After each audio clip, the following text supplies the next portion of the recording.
Hey everybody, Maddox here and welcome back to the Poke Historian, the show where we take a look at some of your favorite Pokemon cards you know, and hopefully some you don't know. And today we're taking a look at one of the most iconic Pokemon cards of the generation.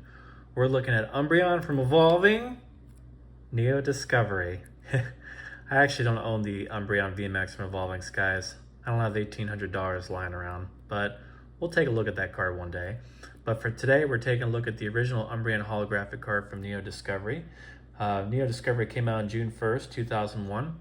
Had 75 cards. It was the second set of Neo cards from the 4 different sets that had come out for that particular era. And I'd say it was kind of the black sheep of the Neo series sets, mainly because it didn't have any of the starter Pokemon, nor did it really have any legendary Pokemon in the set. However, it did have this Umbreon card, which we're looking at here, which is gorgeous. It had an Espeon card holographic, which is really beautiful too. What else was there? There was a Houndoom card that's nice. There's a Tyranitar card that's pretty cool. Oh, and then the Politoed card actually is really pretty too, and Kamiya did that one. So that's another standout card from the set. So Neo Discovery mainly focused around the ruins of Alf, which was a location in Gold and Silver. It was kind of like an enigmatic set of ruins where the unknown Pokemon hung out, and of course like Natu and Xatu hung out like in the grass outside the ruins too. Very mysterious location. I think it had some kind of connection to Suicune too, but never could really figure that out. Pokemon Crystal touched on that a little bit. And of course, the Unknown made their appearance in this set for the first time too, and of course they also carried over into Neo Revelation, Neo Destiny.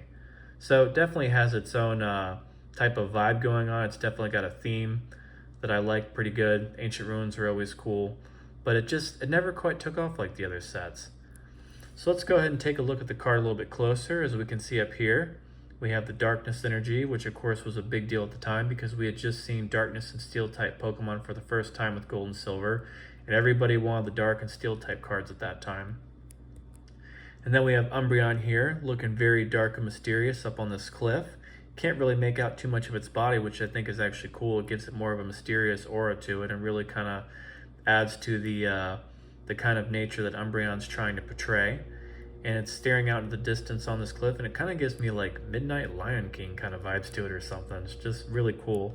And you got the big old moon there in the background. So for those of you who are new, yeah, it's not just the Umbreon VMAX from Evolving Skies that has the moon featured prominently on the card. Most Umbreon cards actually have the moon in the background because that's kind of Umbreon's thing. As you can see here, it's called the Moonlight Pokemon, and it even has an attack called Moonlight. So that's what Umbreon does. It hangs out by the moon and likes to look dark and mysterious like Shadow the Hedgehog or something. And then we got 2 attacks here. We got Bite, which of course was later changed to a dark type move in later games. And then Feint Attack, which is a dark type move, which was kind of like Umbreon's like signature attack from Gold and Silver. So definitely a really beautiful card from that era. And I thought while we were taking a look at this card, we might actually discuss like how the evolutions have gotten so popular over the years and kind of the whole history of that, because that's what this channel is, right? Poke Historian. So let's take it back to Pokemon Red and Blue. They had the introduction of Vaporeon, Jolteon, and Flareon, and of course Eevee itself. And I would say at that time, like, they were kind of like novelty Pokemon. Like, it was cool to have like this one Pokemon that could like transform into like 3 different types of Pokemon. But like they really were more of a novelty though, because like Flareon, Jolteon, and Vaporeon, like they weren't that strong. Like you put them on your team for a little bit just for fun, but then ultimately you'd end up upgrading to a stronger Pokemon of those types because there was a lot of those in the game that you could pick from. But then things changed when we got to Pokemon Gold and Silver because we got the new Dark and Steel types. And of course with the new Dark type, we got Umbreon. And everybody was obsessed with dark type Pokemon, and Umbreon was kind of like the poster child of that and looked really cool, very mysterious, as we've already said in this video, and people just went nuts for it. And we also saw the introduction of Espeon too, which became very popular as well, which was Psychic type. And for a while, like Espeon and Umbreon were kind of battling with each other to see which one was going to be more popular, because Psychic types were very popular back then too, because they were super powerful, and of course now they've been nerfed a good bit. But I still like Espeon alright too. I think it's cool. So that's kind of the first like boost, I would say, that the evolution cards got, where they got a bit more popular.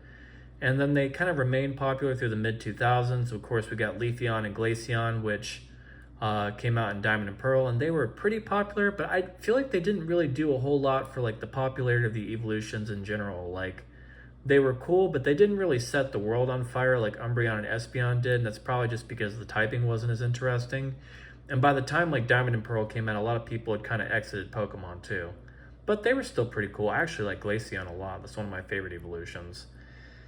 And then when we got to Pokemon X and Y, that's when things really kind of just blew up out of control because we got Sylveon and the Fairy type.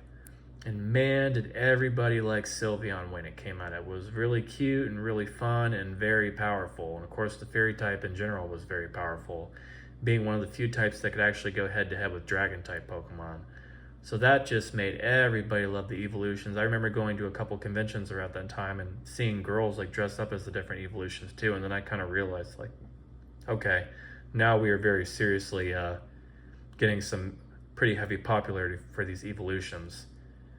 So that popularity continued, and then by the time we got to the Gen 1 remakes in the form of Let's Go Eevee and Let's Go Pikachu, I mean, we had now solidified Eevee as one of the mascots of the franchise. And of course, Let's Go Eevee made Eevee even more popular, I would say. So just kept building and building. And then eventually, we got to our first themed Eevee set of Pokemon cards in the form of the Japanese Eevee Hero set, which of course became Evolving Skies. And it had all these different alternate arts of all the different evolutions, and people just went nuts for them. And rightfully so, because I mean, they are some of the most beautiful cards, I would say, from the entire Pokemon TCG history. But once we had those, still, like, everybody was dying to collect them, and just Eevee Mania just was in full force, and it's continued to this day, of course, with Prismatic Evolutions, which continues to be a very popular set with many Eevee Chase cards that everybody likes. So that's kind of how we got there with the history of Eevee, and I was happy to show you all this card. This is still one of my favorite evolution cards of all time, and it definitely has a very important place in the Pokemon TCG history. Anyways, thanks for watching. If you like this video, leave me a like. If you want to see more content like this, subscribe to my channel, and I'll see you in the next video. Peace.